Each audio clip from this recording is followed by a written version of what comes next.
یہ قرآن کریم میں مولانا یہ حضرت آدم علیہ الصلوۃ والسلام کا جنت سے نکلنا اور اس حوالے سے شیطان کی جو بھی غلط کاریاں تھی تو اس کے حوالے سے ایک آیت مبارکہ ہے وَقَاسَمَهُمَا إِنِّي لَكُمَا لَمِنَ النَّاصِحِينَ.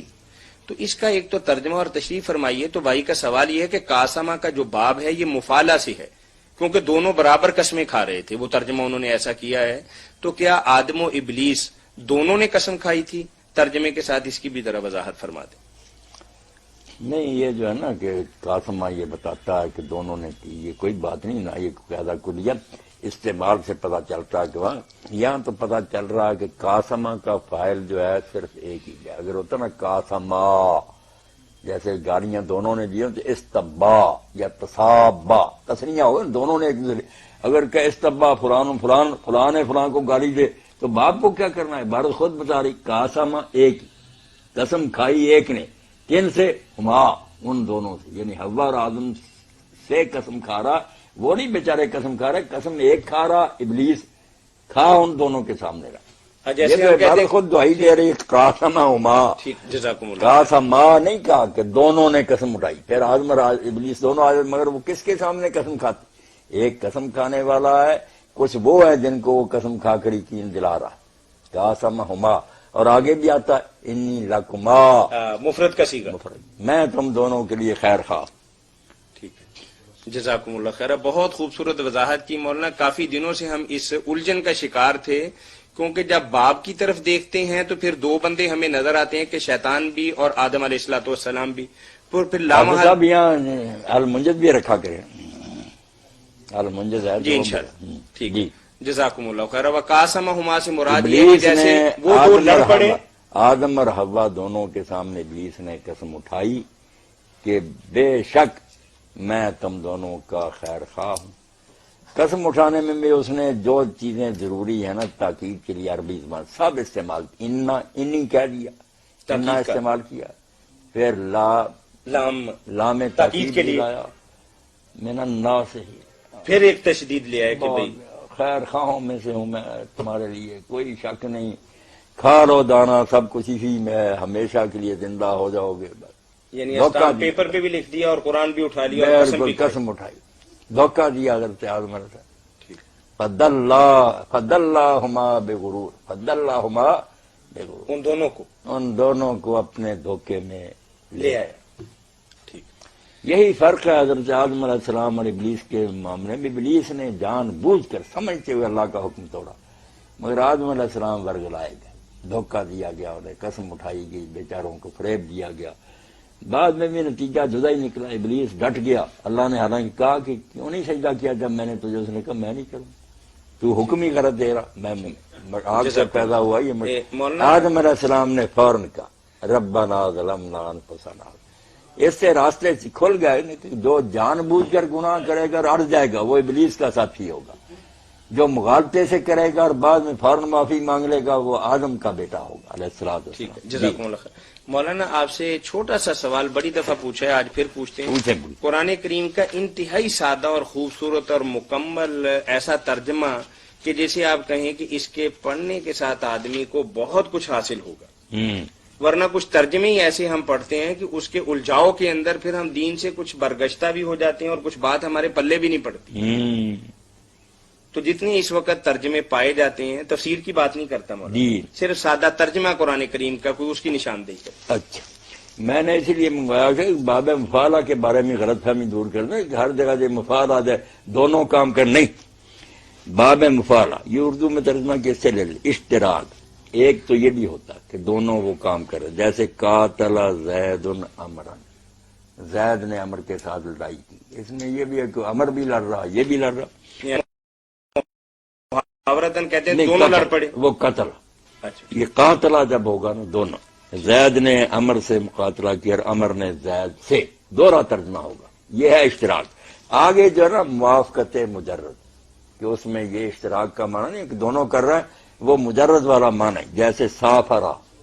اب اس کا معنی سفر کرنا ہی ہے، صرف دونوں نے مل کر سفر کیا یا زیادہ نے مل کر کی بات نہیں ہوتی، صرف سفر کیا. سافرا بمعنی سفر.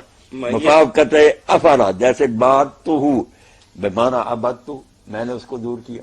اس نے مجھے دور کیا، میں نے اس کو، اشتراک ایک خاصیت ہے، ورنہ یہ ساری باتیں ہیں. ٹھیک ہے، چلو حوالہ بھی ضروری تھا. بارک اللہ فیک. باقی عبارت آپ ہی بتا رہی کہ اس نے قسم کھائی، جہاں دونوں کا آئے گا وہ اور بات ہو. ٹھیک ہے، یہ قرآن کریم کے ترجمے کی گزارش کی تھی کہ بتائیے کہ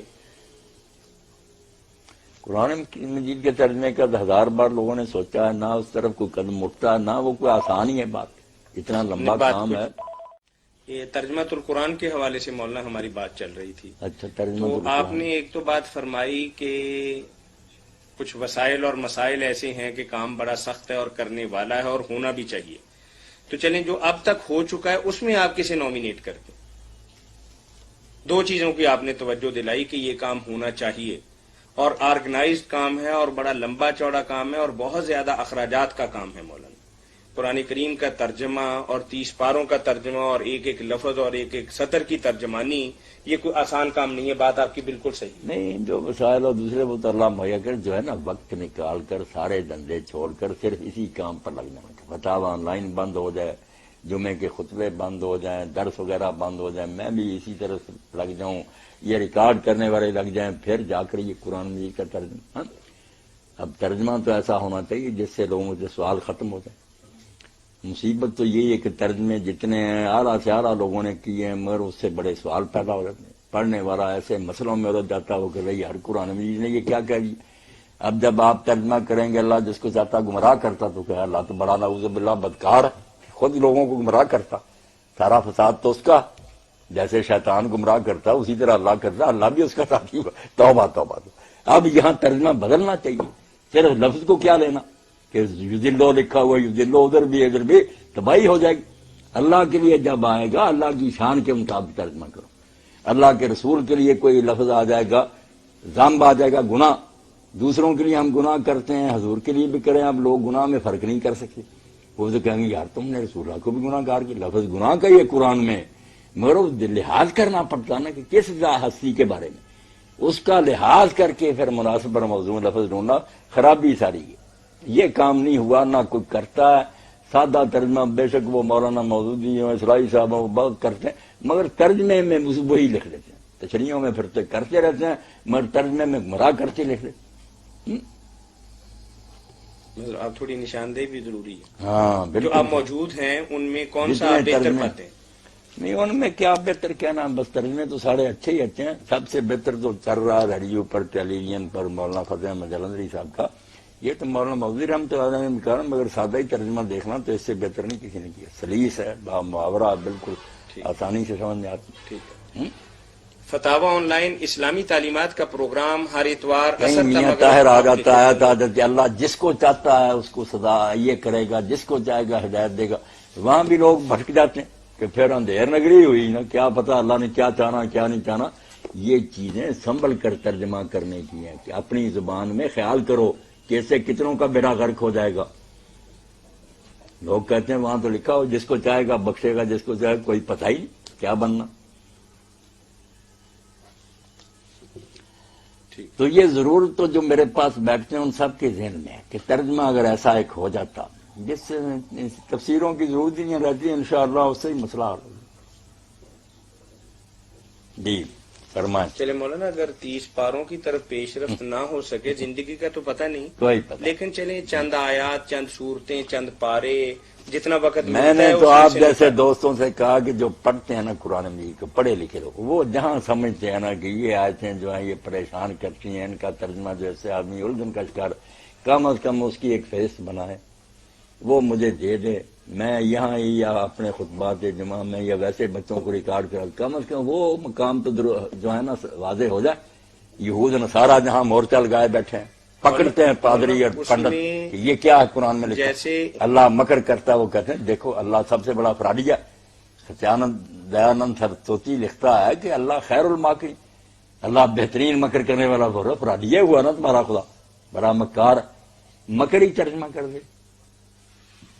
نہیں مولانا، اس میں تھوڑی سی ایک الجھن جو پیش آئے گی کہ دنیا کے اندر بسنے والے مسلمان سب کے اذہان مختلف اور ان کی طبیعتیں اور ان کے ارادے اور ان کی سوچ مختلف. شاید جو آیت مجھے مشکل پیش نظر آ رہی ہے شاید دوسرے بندے کو وہ مشکل نہ نظر آتی ہو. تو پھر تو ایک طرف سے اور ابتدا سے سارے کے سارے کے کام کو کرنا نہیں اعلان کر دینا چاہیے. نہیں سارے نہیں, انشاءاللہ تھوڑے ہی مقام ہے جہاں نا لوگ سوال اٹھاتے ہیں وہاں. ٹھیک ہے. آپ اگر کہیں گے تو لوگ جس میں کوئی اردو مصور دے دیں گے نا کہ مجھے یہ سمجھ نہیں آتی, وہ اکٹھی کر لیں, 100-200 بھی ہوگی تو خیر.